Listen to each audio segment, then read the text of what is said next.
평화 인사를 나누면서 평화 인사를 나누겠습니다. 하나님의 평강이 예배드리는 모든 분들에게 가득하시길 바랍니다. 하나님의 평강이 목사님에게 가득하시길 아멘. 네, 서로 돌아보시면서요.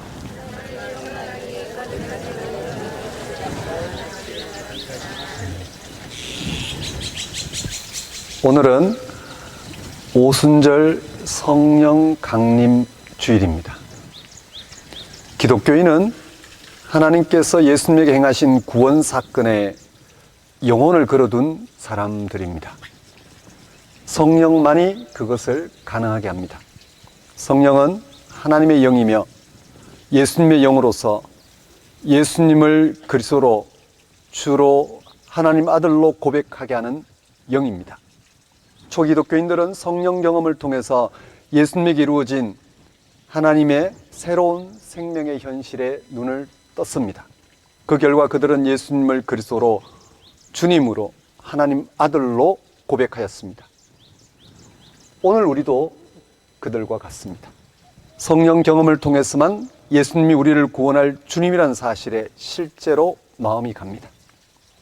거꾸로 하나님의 구원 사건에 온 영혼을 기울이는 사람이라고 한다면 그는 이미 성령을 경험한 사람입니다. 그렇다면 성령을 경험한 사람의 삶은 어떨까요?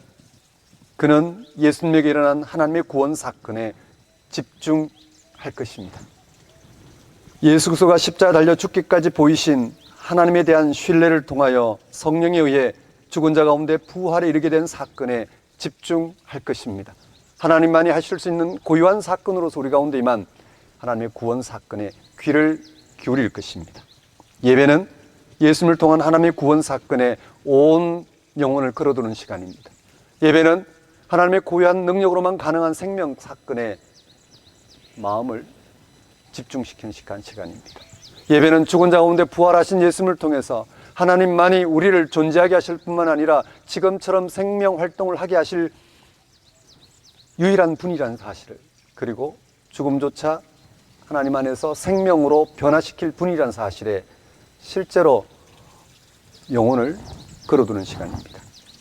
다 같이 성령 강림 주일 예배를 성부와 성자와 성령의 이름으로 드리겠습니다.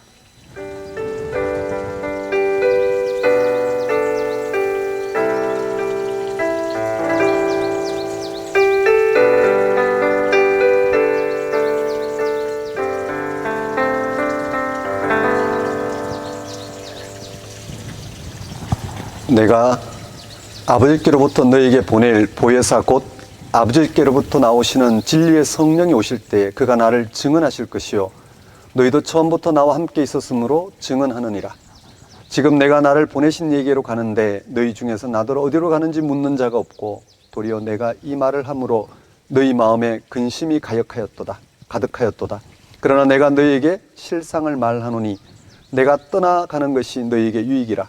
내가 떠나가지 아니하면 보혜사가 너희에게로 오시지 아니할 것이요 가면 내가 그를 너희에게로 보내리니 그가 와서 죄에 대하여 의에 대하여 심판에 대하여 세상을 책망하시리라.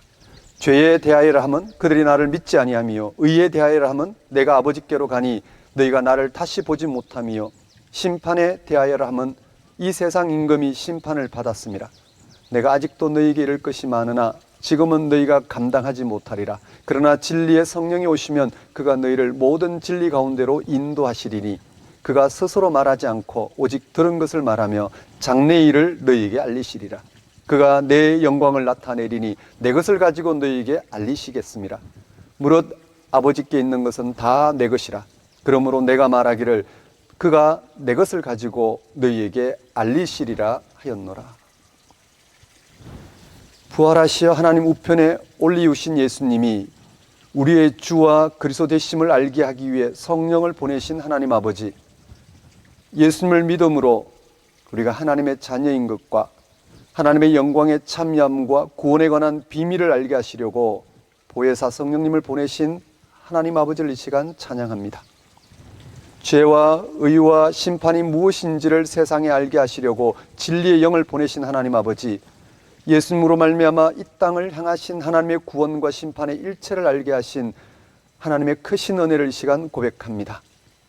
진리의 영이신 성령의 도우심으로 점점 풍성하게 알게 하시어 생명의 근원이신 하나님을 온전히 신앙하게 하시는 하나님 아버지를 이 시간 경배합니다.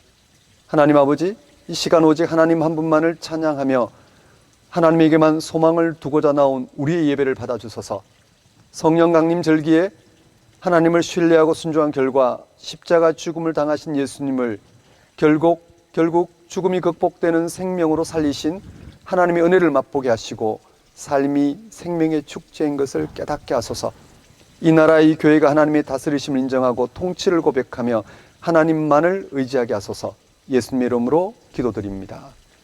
다 같이 경배의 찬송 19장 찬양 드리겠습니다.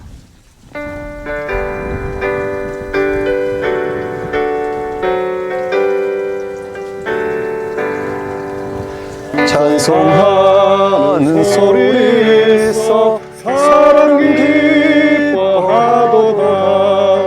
하늘 아버지의 이름 거룩하도다. 세상 사람 찬양하자.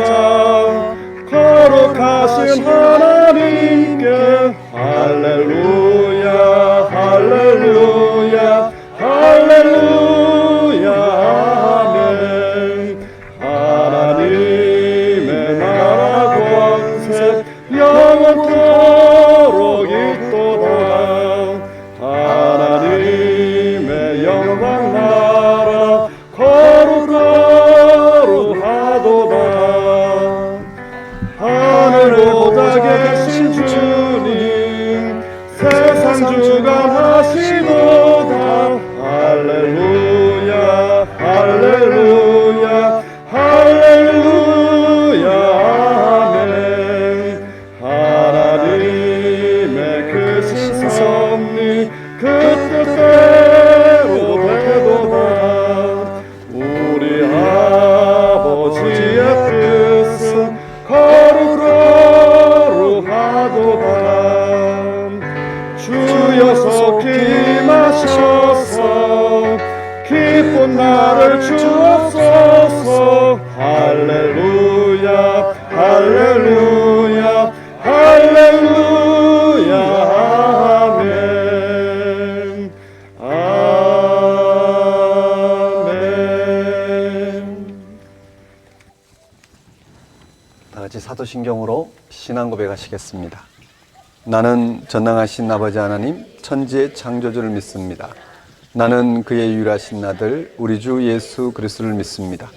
그는 성령으로 잉태되어 동정녀 마리아에게서 나시고 본디오 빌라도에게 고난받아 십자가에 못 박혀 죽으시고 장사된 지 사흘 만에 죽은 자 가운데서 다시 살아나셨으며 하늘에 오르시어 전능하신 아버지 하나님 우편에 앉아 계시다가 거기로부터 살아있는 자와 죽은 자를 심판하러 오십니다.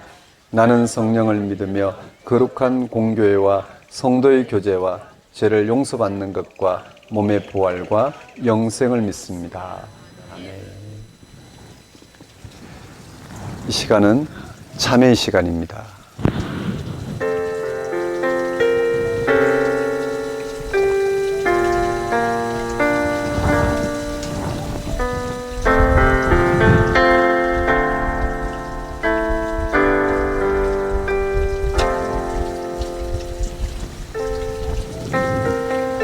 오늘 우리는 부활절기를 보내고 성령 강림절을 맞이했습니다. 예수님은 제자들에게 성령을 약속하셨습니다. 이 성령은 죽은 자 가운데서 다시 살아나신 예수님의 부활이 곧 모든 인간이 얻게 된 새로운 생명임을 경험하게 하는 생명의 영입니다. 성령이 제자들에게 임하게 된 사건이 바로 기독교를 가능하게 했습니다.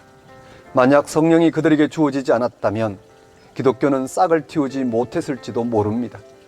기독교가 성령 강림절을 중요하게 생각하는 이유는 앞에서 설명한 대로 예수님이 제자들에게 약속한 성령이 임하여 교회가 시작되었다는 데 있습니다.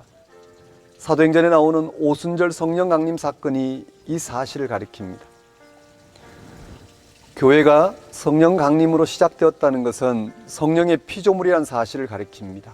교회가 세상의 친목단체나 정치 결사체처럼 사상과 신념이 의한 것이 아니라 성령에서 시작되고 이끌림을 받는다는 뜻입니다.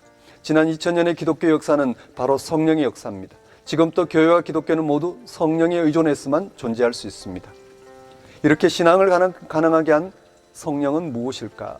누구일까요? 구약 성경은 성령을 루아흐라고 신약 성경은 푸뉴마라고 합니다. 이 두 가지는 같은 뜻입니다. 하나는 바람이고 하나는 영입니다. 바람이 바로 영이란 뜻입니다.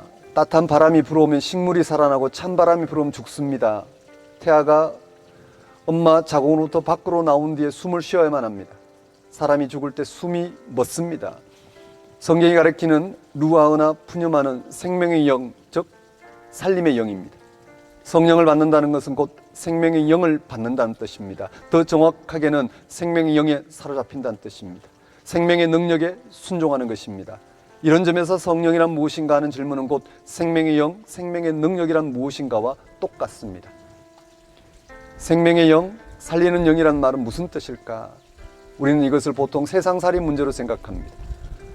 불치병에 걸렸던 사람이 치료되었다거나 부도에 몰렸다가 기사회생했다거나 시련의 슬픔에서 다시 힘을 얻는 것들입니다. 오랫동안 취업을 못하던 사람이 마음에 드는 직장을 얻는 것도 중요합니다. 성령은 분명 이런 일상의 능력을 주십니다. 그 일상은 지금 우리가 세상에서 생명을 경험하는 실체입니다. 이런 생각은 기본적으로 옳지만 극단적으로 나가면 기복주의에 떨어집니다. 모든 일상이 다른 사람보다 더 월등해야만 살아갈 힘을 얻게 됩니다. 지금 우리가 살아가고 있는 현대 사회가 그렇습니다. 소유와 소비를 늘리는 방식으로만 생명을 경험하려고 합니다. 모두 경쟁의 대열에서 낙오되지 않으려고 무한 힘을 쏟습니다. 어떻습니까? 이런 방식의 삶에서 우리가 생명 충만감을 경험할 수 있을까요? 아니면 경쟁 심리만 자극되고 있는 건 아닐까요? 생명의 영인 성령이 무엇인지를 알려면 생명이 무엇인지를 깊이 생각해야 합니다.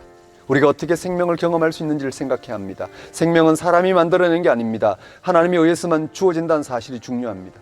이건 긴 설명이 필요 없이 분명한 사실입니다.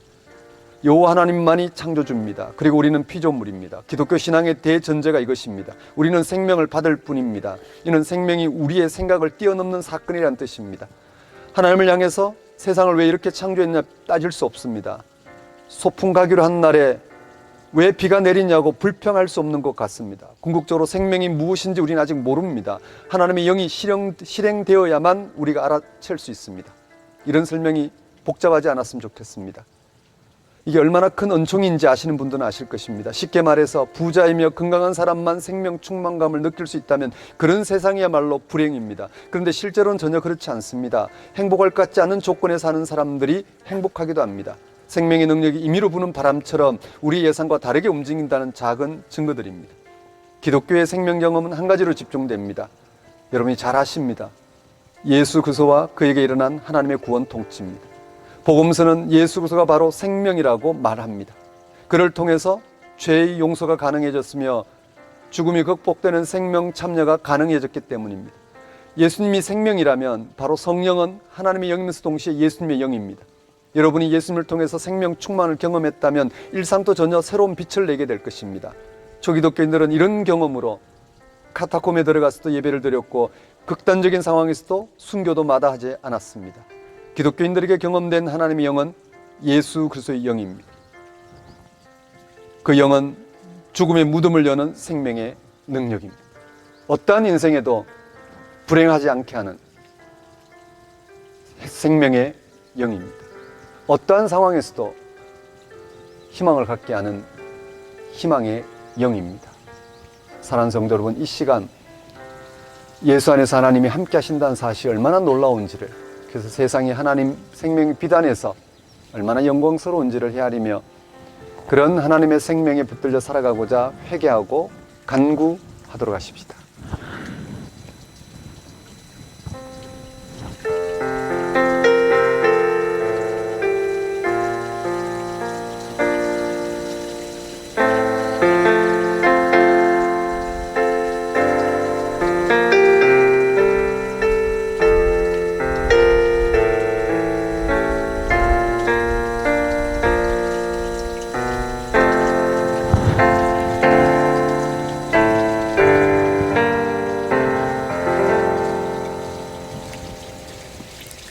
하나님 아버지, 이 시간 예수 그리스도를 통해서 생명이 하나님께 있음을 알게 하시고 그 생명에 붙들려 살아가도록 하나님이신 성령이 오늘 우리와 함께하고 있다는 사실에 눈을 뜨게 하옵시고 거기에 우리의 인생을 맡기게 하셔서 어떠한 인생이든 하나님 안에서 고유한 생명의 능력을 맛보며 그 충만함을 맛보고 살아갈 수 있도록 인도하여 주옵소서. 예수님 이름으로 기도드립니다. 다 같이 영광송 5장 찬양 드리겠습니다.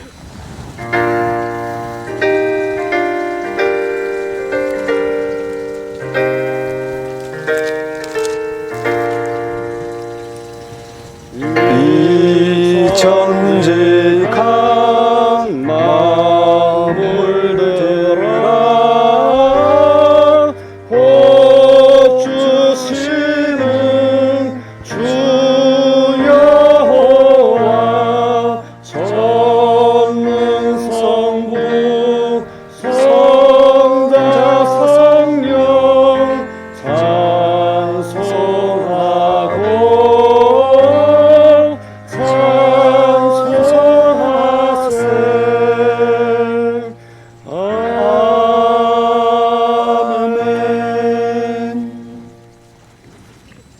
지금 봉헌 시간입니다. 봉헌 찬송 68장 찬양 드리면서 준비한 예물 하나님께 봉헌하도록 하겠습니다.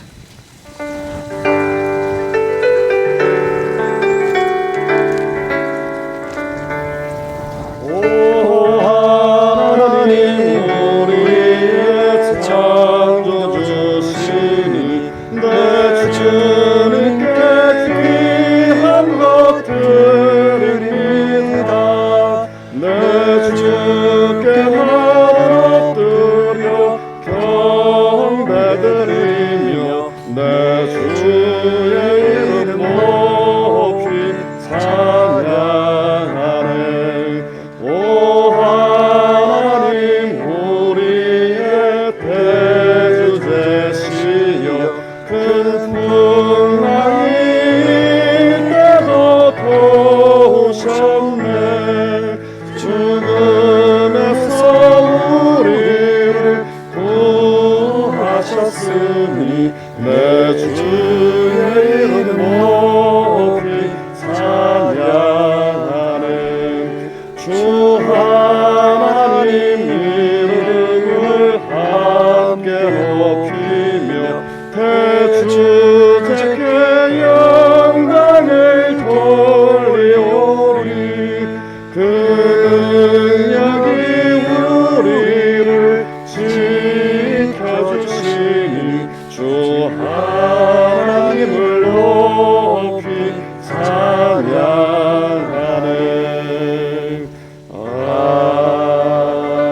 아멘.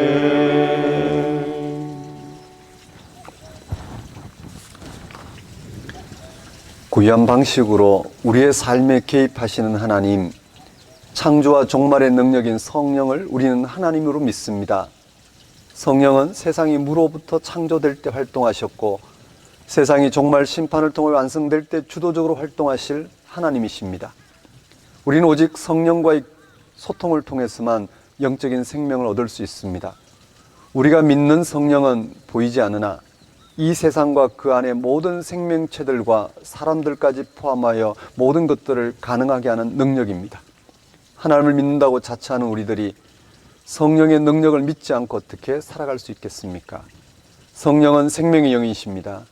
성령의 피조물인 교회 공동체의 지체로 참여하고 있는 우리 모두 성령의 능력과 성령을 따르게 하시어 성령에 온전히 의존함으로 창조물에 들어있는 허무의 슬픔과 죽음의 두려움이 사라지고 예수님에게 나타난 영원한 생명의 기쁨을 알아보고 누리게 하시니 하나님의 은총을 우리가 무엇으로 다 표현하겠습니까? 이러한 하나님의 다스림 가운데 살아가게 하신 하나님의 은혜를 이 시간 고백합니다. 우리의 모든 필요를 채우신 하나님께 감사 영광을 돌리는 것은 우리의 마땅히 행할 바이며 또한 지극한 기쁨임을 알고 하나님 앞에 들고 나온 우리의 예물 권신을 받아주소서. 우리로 생명의 주인 앞에, 그 신비 앞에, 그 약속과 미래 앞에 다만 순종하는 삶을 살게 하소서. 예수님 이름으로 기도드립니다. 교회 소식을 전하겠습니다. 작은 교회 여러분 안녕하십니까? 우리는 현재 작은 교회로 살아가고 있습니다. 작은 교회는 하나님을 신앙하는 신앙인 한 사람 한 사람을 가리킵니다. 즉 하나님을 신앙하기 위해 따라 나선 사람, 그들을 성경은 에클레시아 교회라고 합니다. 건물도 아니고 집단도 아닙니다. 구체적인 한 사람 한 사람입니다. 우리는 교회가 되기 위해 함께 교회로 모이고 있습니다. 우리는 교회되게 하신 하나님께 영광을 돌리기 위해서 예배드리고 있습니다.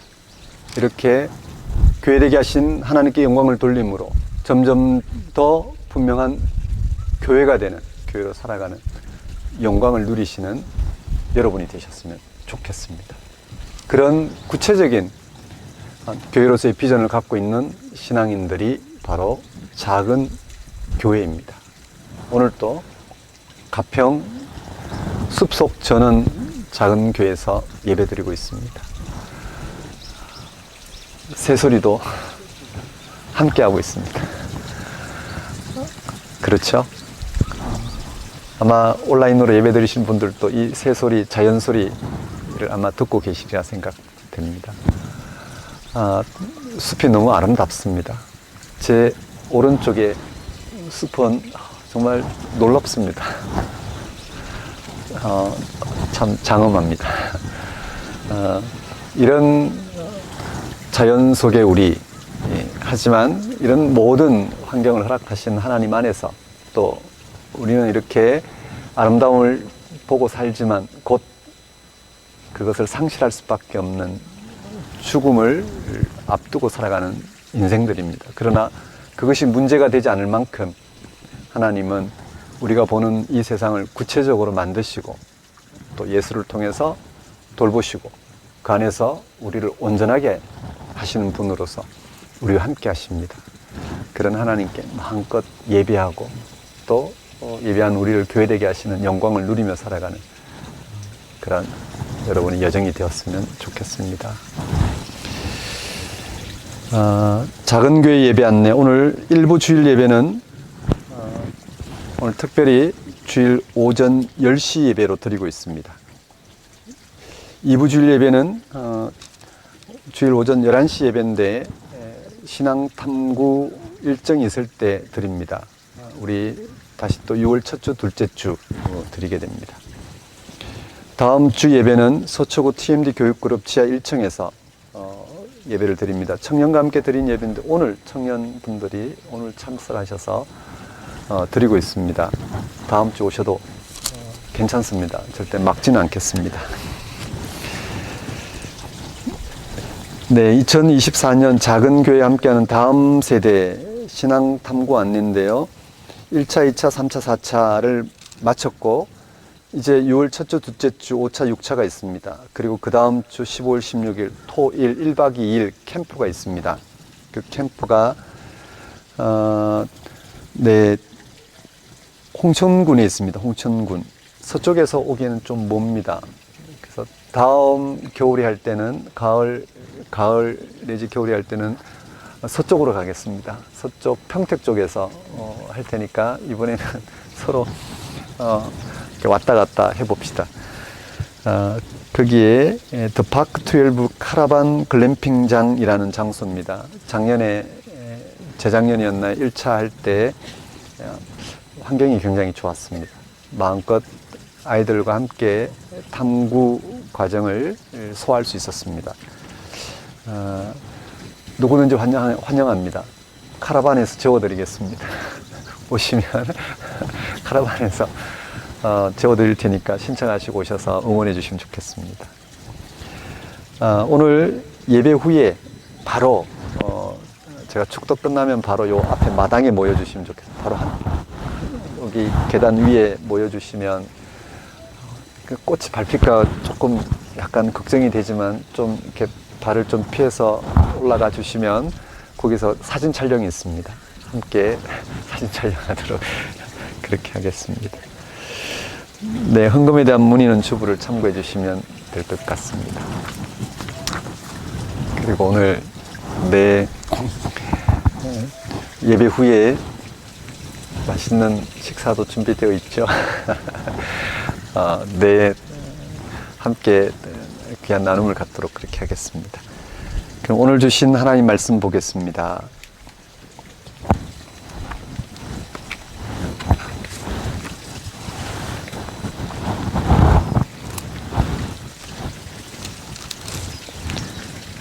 오늘 주신 하나님 말씀은 로마서 8장 12절에서 17절까지 말씀입니다. 로마서 8장 12절에서 17절까지 말씀 제가 받들어 봉독하겠습니다. 그러므로 형제들아 우리가 빚진 자로 돼 육신에게 져서 육신대로 살 것이 아니니라. 너희가 육신대로 살면 반드시 죽을 것이로되 영으로서 몸의 행실을 죽이면 살리니 무릇 하나님의 영으로 인도함을 받는 사람은 곧 하나님의 아들이라. 너희는 다시 무서워하는 종의 영을 받지 아니하고 양자의 영을 받았으므로 우리가 아빠 아버지라고 부르짖느니라.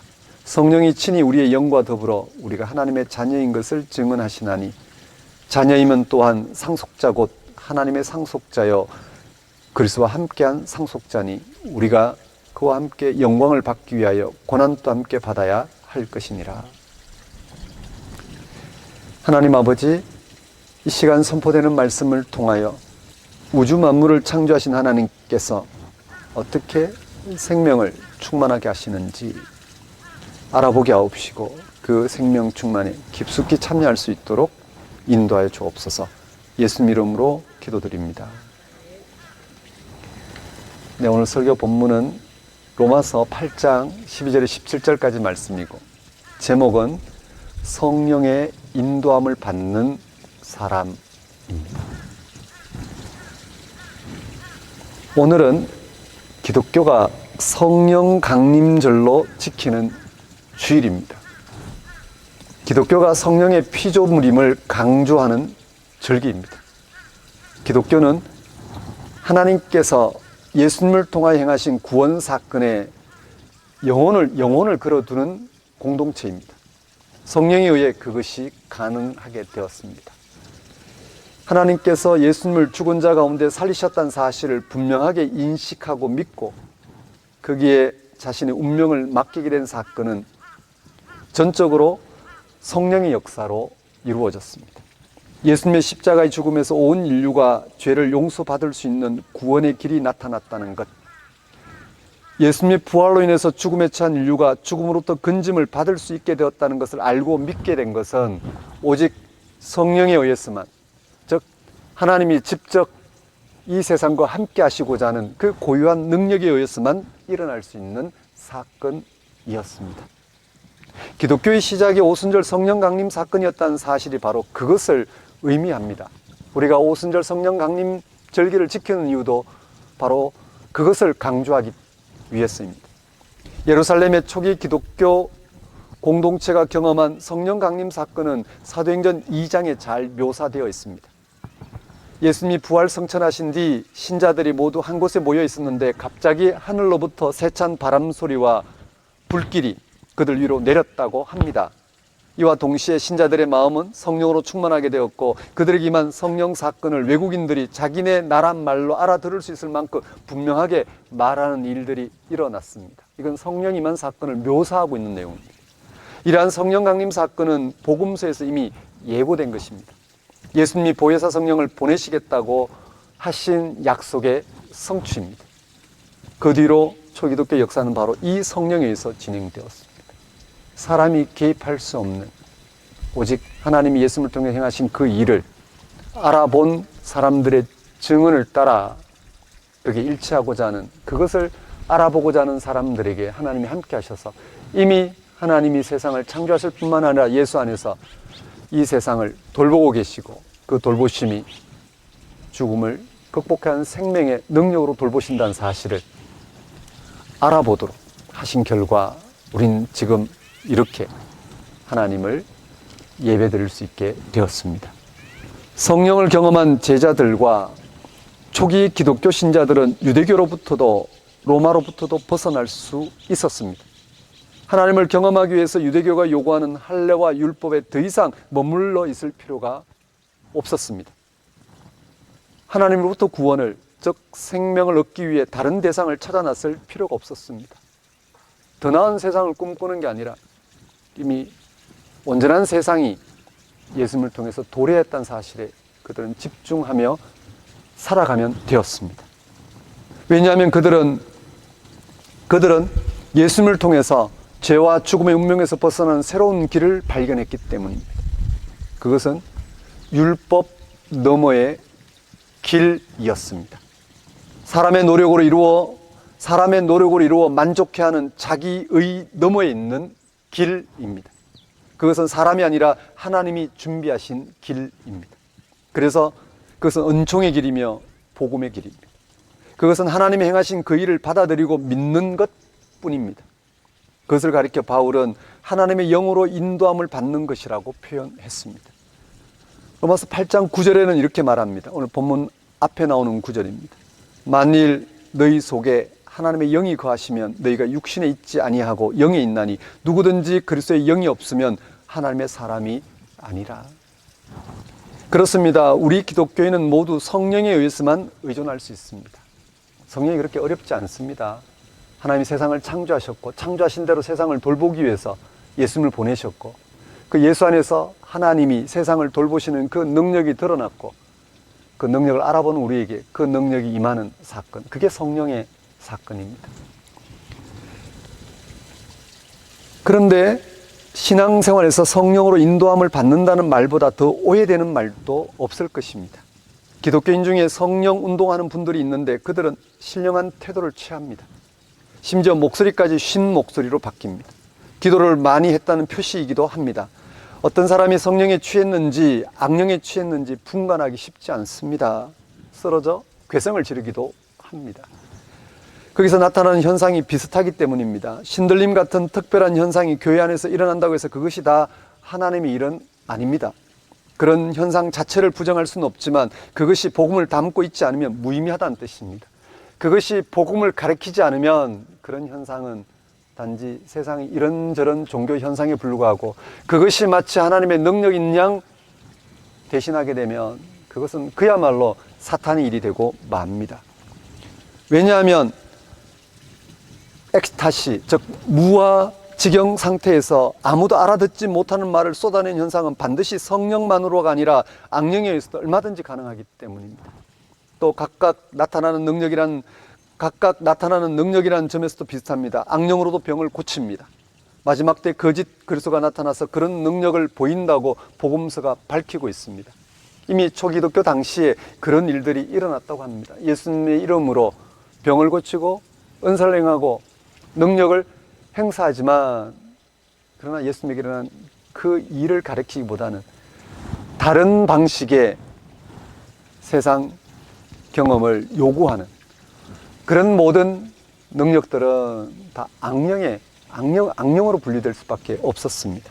성령으로 인도함을 받는다는 것을 이해하려면 성령이 누구냐 또는 무엇이냐를 물어야 합니다. 성령은 거룩한 영입니다. 이걸 모르는 기독교인은 없습니다. 성령에 대한 말을 많이 들었습니다. 어떤 신자들은 성령을 받았다고 큰 소리치기도 하고 어떤 신자들은 그런 경험이 없거나 확실치 않아서 불안해하기도 합니다. 대다수의 신자들은 성령에 대해서 아예 관심이 없습니다. 지금 세상 사례가 힘들기도 하고 또는 너무 재미있기 때문에 성령을 생각할 여유가 없습니다. 오늘 대한민국 기독교인들도 세상 사람들과 마찬가지로 온통 잘 살기 위한 복지 논쟁에만 빠져 있어서 성경이 말하는 성령은 관심의 대상이 되지 못합니다. 이건 불행한 일일 것입니다. 특히 성령의 피조물인 교회에 속한 기독교인들에게는 더 불행한 일입니다. 삶의 본질을 놓치고 껍데기에만 매달리는 것이기 때문입니다.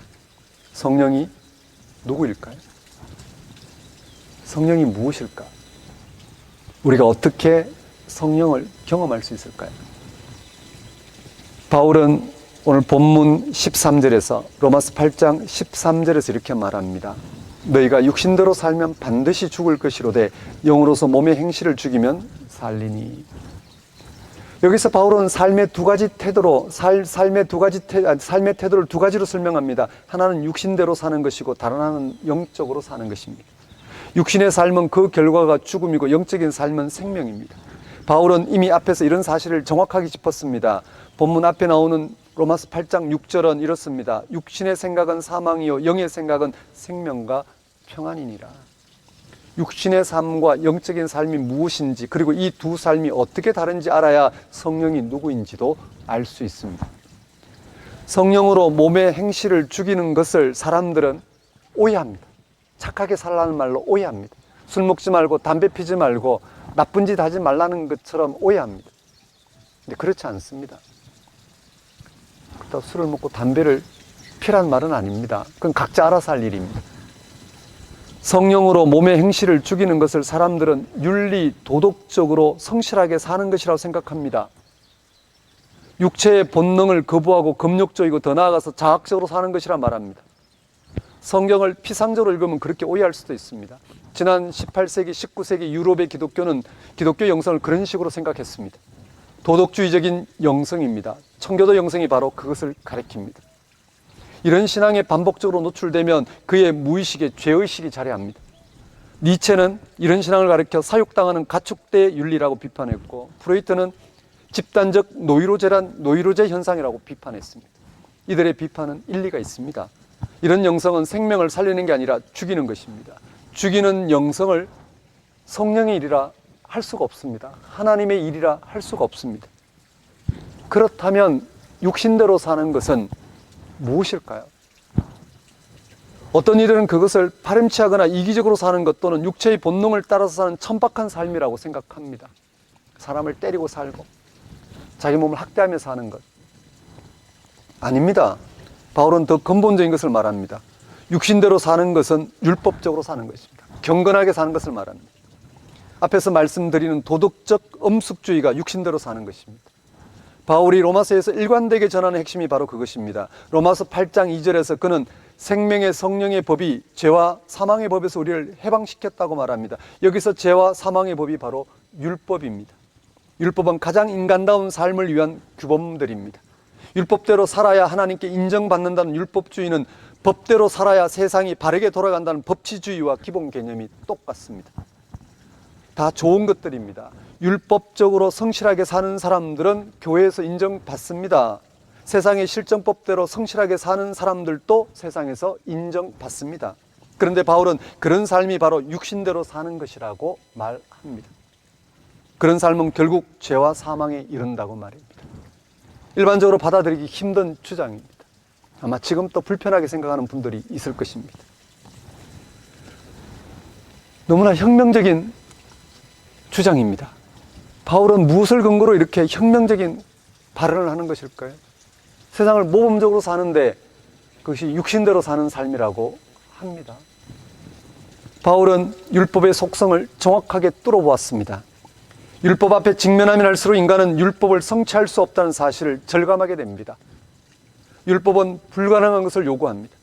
바울은 로마서 앞부분에서 그 사실을 정확하게 짚었습니다. 율법을 최선으로 지켜보려고 노력한 이들이 유대인들입니다. 대표적으로 바리새인들입니다. 그들도 율법을 다른 사람보다 잘 지켰지만 완벽하게 지키지는 못했습니다. 다른 사람보다 좀 낮게 지켰지만 그러나 그대로 완벽하지는 못했습니다. 오늘 우리가 대한민국의 모든 법을 완벽하게 지키고 사는지 보면 잘 압니다. 정치인들은 교도소 담장을 긋는다고 합니다. 법을 다루는 법관과 검찰, 변호사들도 법을 완벽하게 지키지 못합니다. 법망을 피해갑니다. 당장 법에 걸리지 않으면 괜찮은 사람처럼 여깁니다. 법에 걸린 사람은 그런 사람보다 더 괜찮은 사람인데도 그 항목 하나에 그는 질타를 받습니다. 도로교통법을 여러분 다 지키시는지요? 도로교통법을 다 지키시는지, 횡단보를 그 길을 가시다가 자전거 전용 표시에 또는 장애인 표시를 잘 피해서 여러분은 그렇게 걸어가시는지요? 도로교통법을 대부분 잘 지킬 것입니다. 그러나 완벽하게 지키긴 힘듭니다. 그럴 필요도 없습니다. 상대적으로 성실하게 지키는 사람들이 있고 그렇지 못한 사람들도 있습니다. 만약 도로교통법을 한 번이라도 어기면 구원받지 못한다고 생각해 보십시오. 도로교통법을 잘 지킨 것으로 인생 성공한 사람이라고 생각한다 봅시다. 누가 그걸 인정할 수 있겠습니까? 그건 끔찍한 일입니다. 결국 도로교통법을 잘 지킨 사람이나 못 지킨 사람이나 그게 휘둘려 자기를 높이는 사람이나 낮추는 사람이나 삶의 결과는 똑같습니다. 죄와 죽음입니다. 그래서 바울은 이렇게 말합니다. 육신의 생각은 하나님과 원수가 되나니. 이러한 설명을 또 오해하지 않길 바랍니다. 이제부터 나는 무법적으로 살겠다. 율법과 실정법이 우리에게 아무런 의미가 없다는 뜻이 아닙니다. 그런 문제는 상식적으로 생각하면서 살아가면 됩니다. 효도하라는 말이 있다고 합시다. 그걸 모든 사람이 똑같은 방식으로 지킬 수는 없습니다. 효도에 대한 생각이 각 세대마다 다를 수 있고 동양과 서양의 방식이 다를 수 있습니다. 또 가정마다 부모와 자식의 성향이나 관계가 다양할 수 있습니다. 그래서 각자 형편이 되는 대로 효도하고 효도받고 살아가면 됩니다. 상식과 교양에 속한 것들은 그런 원리에 따라 처리하면 됩니다. 그런 것을 기준으로 하나님 앞에서 올바른 태도를 삼는다든지 어느 집 자식이 하나님 앞에 보기 좋은 효도를 하더라 라는 말은 우리 집 자식은 그렇게 하지 않는다는 뜻을 내포하고 있을 것입니다. 그런 방식으로 하나님 앞에 효도의 강약 또는 이런 부분들을 나눈다면 또 그런 것으로 인생의 가치를 결정하기나 판단하는 것은 문제라는 것입니다. 한번 생각해 보십시오. 모든 세속의 일상을 신앙의 문제와 연결시킬 수는 없습니다. 다른 사람보다 여기서 세상의 다른 사람보다 더 나은 방식으로 세상적인 법을 또는 질서를 지키고 사는 것으로 하나님 앞에 의롭다고 내세운다는 것은 문제가 됩니다. 세속의 일상은 육신의 문제입니다. 거기에는 세속적인 원리가 있습니다. 그것에 몰두하면, 그것으로 하나님 앞에 의로움의 기준을 삼는다면 결국 죄와 죽음에 이르게 됩니다. 기독교 신앙은 전혀 새로운 삶의 패러다임으로 들어가는 것입니다. 육적인 삶에서 영적인 삶으로의 자리 이동입니다. 그래야만 생명을 얻기 때문입니다. 이 사실을 바울은 성령의 법이 죄와 죽음의 법에서 우리를 해방시켰다고 설명하기도 했고 영으로서 몸의 행실을 죽이면 산다고 설명했습니다. 성령은 생명의 영이기 때문에 성령의 인도를 따라서 살면 생명을 얻습니다. 생명을 얻는다는 것은 바울은 본문 8장 14절 이하에서 다른 문장으로 설명했습니다. 하나님의 아들이 되는 것과 하나님을 아빠 아버지라고 부르는 것, 즉 하나님의 자녀가 되는 것입니다. 성령의 인도를 따라 산다는 게 무슨 뜻일까요? 마찬가지로 죄와 죽음의 법에서 우리를 해방시키는 생명의 성령의 법은 무엇일까?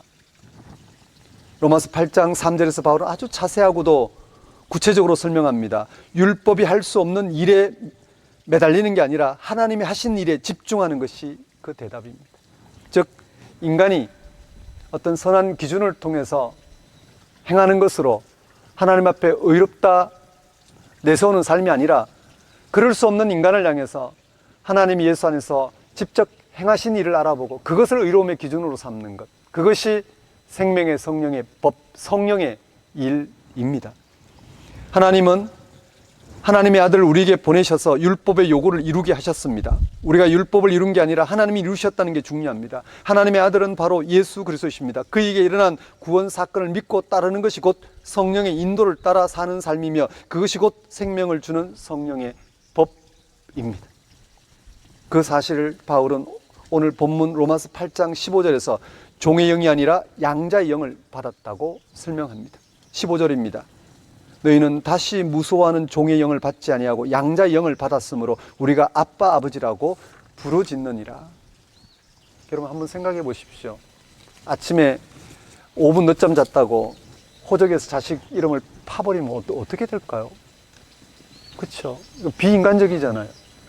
우리는 예수를 믿음으로 하나님의 아들이 됐어요. 이미 하나님의 아들이 됐어요. 하나님이 주시고자 하는 모든 의로움은 이미 우리에게 주셨어요.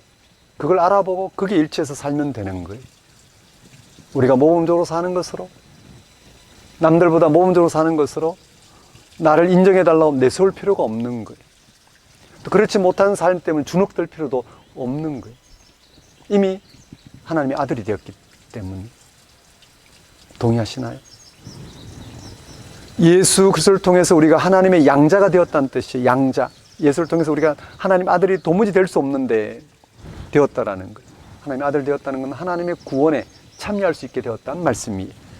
실제로는 죄로 인해서 하나님의 자녀가 될 수 없지만 예수님의 십자가 부활로 하나님의 양자, 즉 하나님의 자녀가 되었습니다. 그래서 기독교회는 종교적인 교양이나 세속적인 업적에 영혼의 중심을 두지 않습니다. 그것은 결국 율법의 한계를 벗어나지 못합니다. 하나님께서 예수님에게 행하신 구원 사건의 영혼을 걸어둡니다. 왜냐하면 거기에서만 죄와 죽음의 법에서 해방된다는 사실을 알고 믿기 때문입니다. 그래서 더 이상 자기 자신에게 기대하지 않습니다. 자기의 심리적인 상태 아니면 어떤 세상적인 능력 유무에 따른 또는 세상과의 관계 속에서 자기의 어떤 능력에 따른 그런 자기 판단에 의존하지 않습니다. 오직 하나님 예수 안에서 있는 그대로 우리를 부르셔서 그 안에서 이 세상을 마음껏 새롭게 창의적으로 도전적으로 풍성하게 살아갈 수 있도록 부르셨다는 사실, 그 한 가지에 집중합니다. 이런 설명이 너무 멀게 느껴지는 분들이 있을지 모르겠습니다. 생명을 주는 성령의 법, 양자의 영, 생명과 평화 같은 단어들이 잘 와닿지 않습니다. 우선 구체적인 삶에서 이 문제를 생각해 보십시오. 국내외에 걸친 온갖 뉴스를 들어보십시오. 모든 나라와 정부와 정당과 사회단체가 인간과 세계 구원을 위해서 방향을 제시하고 서로 투쟁합니다. 거기서 참 평화와 해방을 경험할 수 있을까요? 예를 들어 코로나19와 같은 감염병처럼 인간 실존이 겪을 수밖에 없는 상황 앞에서 저마다 그 문제를 해결하고자 분투합니다. 당연 인간이 당면한 문제를 해결하고자 노력해야 되겠죠. 또 민생에 대한 현안을 해결해야 할 정치적 문제도 많습니다. 그런 것들을 해결하기 위해 노력해야 되겠죠. 그러나 아무도 인간과 세상 문제를 근본적으로 해결하지 못합니다. 지금 인간의 노력이 허무하다고 말하는 게 아니라 그런 인간의 모든 수고와 노력으로 모든 문제가 해결된다고는 전혀 생각하지 않습니다. 해결될 수가 없습니다. 오히려 수고가 삶을 망칠 때가 많습니다. 개인의 인생을 놓고 볼 때도 마찬가지입니다. 사람들에게 존경받을 만한 일을 많이 한 사람이라도 그것으로 해방을 얻지 못합니다. 오히려 거기에 매여 살고 싶은 삶을 못 삽니다. 자식들이 모두 출세도 마찬가지입니다.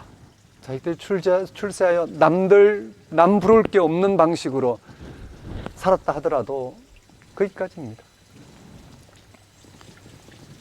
그래도 그게 바로 인생 아니냐? 너무 절대적인 신앙의 차원에서만 인생을 생각하는 게 아니냐 하고 생각할 분들도 있을 것입니다. 그게 아닙니다. 우리의 삶을 현실적으로 직시해야 합니다. 성경 기자들은 예수님을 통해서 행하신 하나님의 구원 사건이 우리를 해방시킨다고 합니다. 잘 사는 삶이든 못 사는 삶이든 그게 얼마나 상대적인지를 알아보게 함으로써 하나님이 우리의 인생을 실제로 돌보시고 책임지시는 분, 하나님 안에서 인생은 조금도 더하거나 뺄 게 없다라는 사실을 알아보게 함으로써 자유롭게 합니다.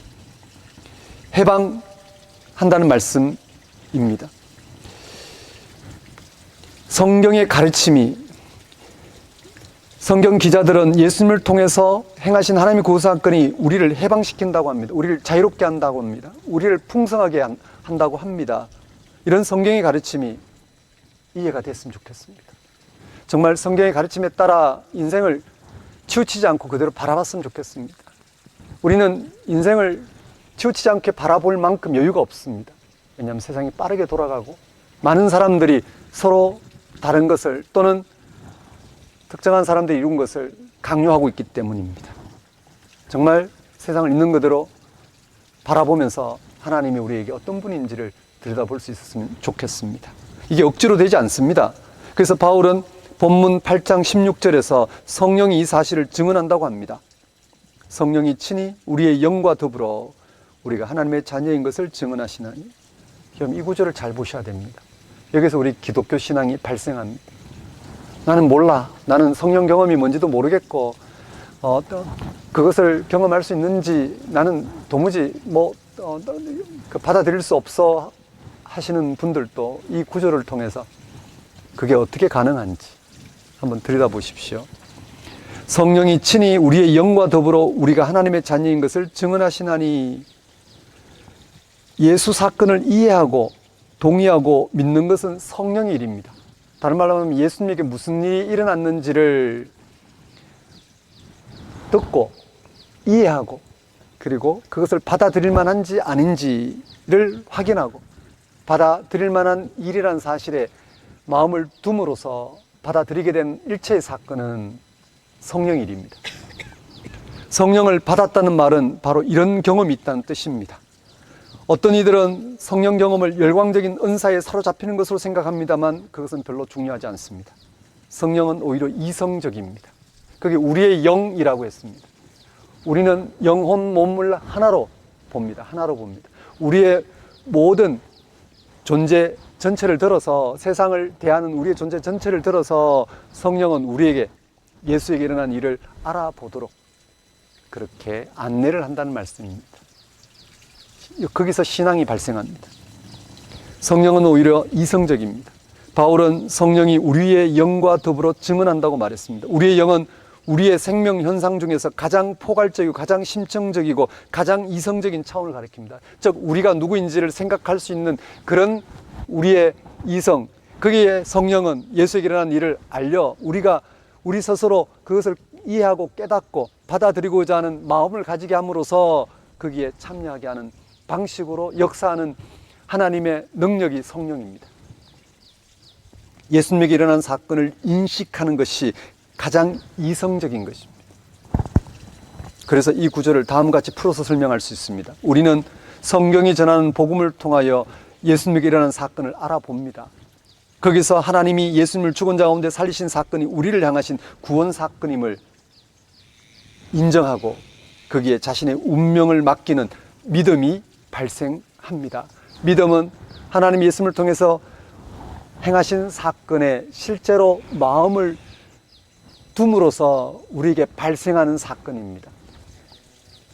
이 믿음으로 우리는 예수님과 함께 하나님의 영원한 생명을 얻은 하나님의 자녀로 살아가게 됩니다. 이런 과정과 결과는 전적으로 성령의 역사로 이루어집니다.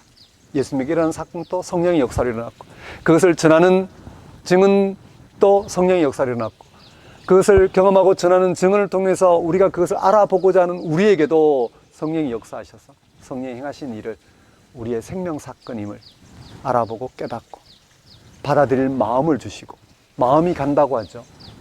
마음을 주시고, 그리고 그게 마음을 둠으로써 한순간에 그것을 우리의 구원 생명 사건으로, 어쩌면 하나님이 예수 안에서 우리를 구원하셨다는 사실이 사실일 수도 있겠다 라고 마음을 먹게 됨으로써 그 구원이 우리의 삶을 끌어가는 그런 토대가 되도록 성령은 그렇게 역사하신다는 말씀입니다. 이러한 성령에 의존하는 삶은 자기의 삶의 무게를 미래에 두게 됩니다. 왜냐하면 성령은 생명의 영이요 부활의 영이기 때문입니다. 17절 말씀을 보십시오. 자녀이면 또한 상속자고 하나님의 상속자요 그리스도와 함께한 상속자니 우리가 그와 함께 영광을 받기 위하여 고난도 함께 받아야 할 것이니라. 고난은 누구나 피하고 싶은 것입니다. 그러나 미래의 영광을 보증하는 성령에 의존하는 사람은 미래의 영광을 현실로 인식하고 경험하게 되고, 그러면 현재의 고난은 자신의 운명에서 아주 작은 일이 되고 맙니다. 당연합니다. 내일 소풍 간다고 생각해 보십시오.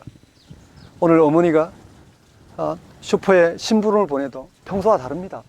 왜냐하면 내일 내게 더 기쁜 일이 있기 때문에 오늘 내게 불편한 일이 그렇게 마음이 불평하지 않습니다. 마음 불평하지 않습니다. 그렇지 않겠습니까? 정말 내 인생을 새롭게 할 만한 생명 사건이 예수 안에서 하나님께서 베푸셨고 거기에 이르도록 지금 영으로서 하나님이 함께 하셔서 내게 알아듣게 하고 이해하게 하고 깨닫게 하시고 그걸 고백하게 하시는 방식으로 역사하신다는 사실을 알아본 사람은 현재 세상살림 당하는 그런 세상살이에서 당하는 일들을 그렇게 고통스러워하지 않습니다. 똑같은 고통을 느끼지만 그러나 그게 매이지 않습니다. 그것으로 자기 인생을 절망적으로 삼지 않습니다. 왜냐하면 소풍 가는 날처럼 아니면 맛있는 뷔페에 초청받아 가는 사람처럼 배고픈 사람이 기쁘게 갑니다. 가기 전에 배부른 사람은 걱정합니다. 그게 오히려 더 고통스럽습니다. 그만큼이나 하나님이 함께 하시는 삶은, 성령으로 인도함을 받는 삶은 세상의 고통을 넉넉히 이길 만큼 우리에게 새로운 현실을 보증하기 때문입니다. 그 말은 지금 나에게 무슨 일이 일어나든지 그것에 연연해하지 않는다는 것입니다. 일부러 그러는 게 아닙니다. 저절로 그렇게 됩니다. 지금의 모든 것은 결국 생명의 힘에 굴복당하기 때문입니다. 생명의 힘이 바로 부활이며 영광입니다. 만약 그 사실을 막연하게 받아들이는 게 아니라 실질적으로 깨닫고 동의하고 믿는 사람이라 한다면 그는 당연히 현재의 운명으로부터 자유로울 것입니다. 문제는 현재의 고난이 너무 절실해서 우리에게 주어진 그 미래의 영광, 하나님의 구원, 생명을 엿보지 못한다는 데 있습니다. 다른 말로 성령에 의존하지 않기 때문입니다. 성령에 의해 존재하는데도, 성령에 의해서 우리의 삶이 새롭게 되는데도 길을 잘못 갑니다. 돌아가거나 반대로 가면서 그는 그의 인생을 어둠으로 경험합니다. 우리는 그럴 수 없습니다. 우리는 성령의 인도함을 받는 사람들입니다. 그런 사람들에게 이 말 하나님의 영광이 얼마나 놀라울지 바라보면서 어둠을 떨치고 또 세상의 무게에 짓눌리는 삶에서 벗어나서 하나님이 함께 하시는 삶이 주는 그런 고귀한 삶, 그런 충만한 삶, 그런 창조적인 삶, 뭘 하더라도 괜찮은 용기 있는 삶, 이런 삶을 살아가는 것, 그럴 때만 우리 인생은 참 의미를 가지게 됩니다. 자신을 긍정하고 남을 긍정할 수 있습니다. 그런 존재로 살아가는 것, 그런 존재로 한번 살아가는 것, 그것이 얼마나 놀라울까 기대하면서 살아가신 여러분이 되셨으면 좋겠습니다. 사랑하는 성도 여러분, 교회는 성령의 피조물입니다. 성령의 사람들입니다. 가장 영적인 사람들입니다. 육적인 일이 아니라, 그것이 모범적이든 아니든 육적인 일이 아니라 하나님의 일에 집중함으로, 모든 이들에게 생명을 베푸신 하나님의 일에 집중함으로써 하나님의 자녀가 된 사람들입니다. 이 사실을 이해하고 믿을 수 있으신지요? 그랬으면 좋겠습니다. 믿을 수 있다면 여러분은 성령을 받은 사람들입니다. 즉 성령으로 인도함을 받는 사람들입니다. 성령에 의존하십시오. 성령이 여러분을 인도하신다는 사실에 동의하십시오. 성령이 동의한 사람은 세상이 주눅들지 않는다는 사실에 마음을 두십시오. 성령이 온전히 의지함으로 여러분의 삶과 죽음의 운명에서 벗어나 미래의 영광, 참 생명의 현실에 참여하는 은혜를 누리시는 한 주가 되셨으면 좋겠습니다. 성령으로 인도함을 받는 사람의 삶 속에 얼마나 풍성한 삶의 경지가 펼쳐지는지 알아보고 내다보고 그것을 소망하는 한 주가 되었으면 좋겠습니다. 기도하겠습니다. 하나님 아버지, 이 시간 선포된 말씀을 통하여 이 세상은 예수 그리스도 안에서 하나님 행하신 구원, 생명으로 충만하도록 영이신 하나님에 의해 인도함을 받는 세상임을 깨닫게 하셔서 먼저 성령을 경험하고 성령의 인도함을 받는 우리가 성령의 일에 전적으로 집중함으로 세상살이의 그 무엇에도 하나님이 함께 하심으로 가능한 용기 있는 삶, 주눅들지 않고 뽐내지 않고 그저 하나님이 함께 하신 이 삶의 신비를 알아보고 언제나 참 평안을 누리며 그리고 그 기쁨을 나누는 삶을 살아갈 수 있도록 인도하여 주옵소서. 예수님 이름으로 기도드립니다. 다 같이 일어나셔서 결단의 찬송 191장 찬양 드리겠습니다.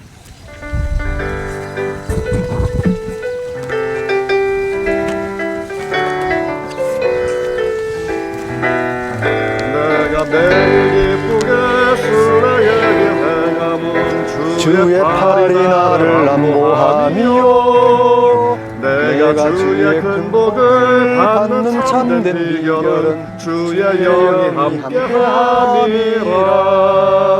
성령이 계시네 할렐루야.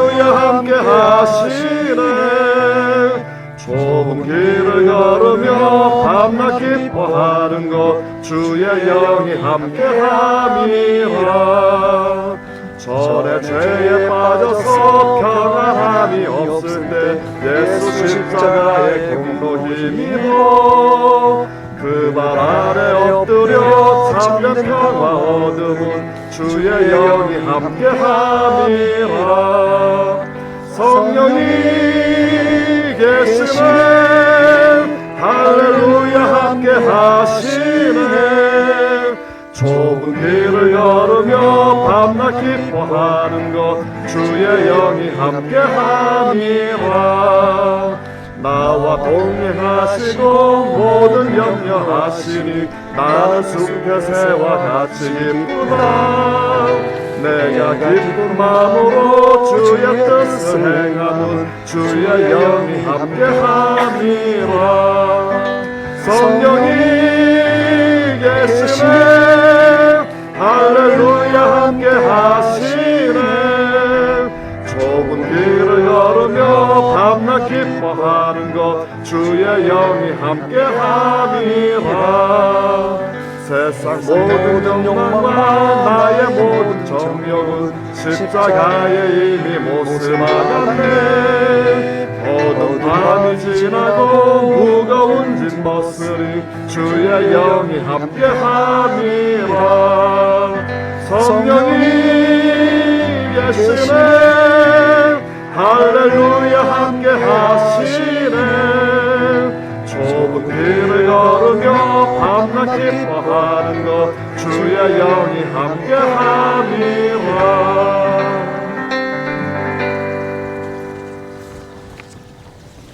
기도하겠습니다. 이제는 우리 주 예수 그리스도의 은혜와 하나님의 무한하신 사랑과 성령님의 교통하심이 하나님이 예수님을 통해 세상에 행하신 일에 온전히 집중함으로 삶과 죽음의 운명에서 벗어나 미래의 영광, 참 생명의 현실에 참여하게 하시는 성령의 인도함을 받고 살아가고자 결단하는 모든 성도와 세상 모든 사람과 만물 위에 영원히 함께 하시기를 축원합니다.